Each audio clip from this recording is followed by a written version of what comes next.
శివరాత్రి రోజు తప్పకుండా చేయాల్సింది ఉపవాసం. ఉపవాసం అంటే ఏమిటి?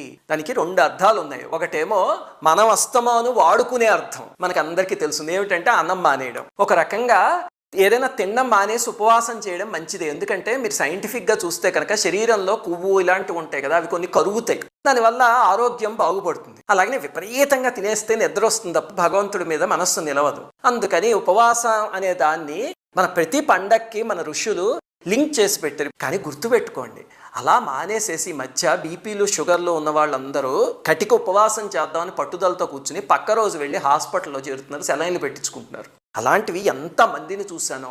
అలాంటి ఉపవాసాలు ఎప్పుడూ చేయకండి, అది మంచిది కాదు. ఇంకా రెండవది, అసలైన ఉపవాసం ఏమిటి? ఇది అన్నం మానేయడం ఉపవాసం కాదు. అసలైనది ఏమిటి అంటే ఉపవాసం అంటే దగ్గరగా ఉండడం. అంటే మన మనస్సు పరమేశ్వరుడికి దగ్గరగా రోజంతా ఉండగలిగితే దాన్ని ఉపవాసం అంటారు.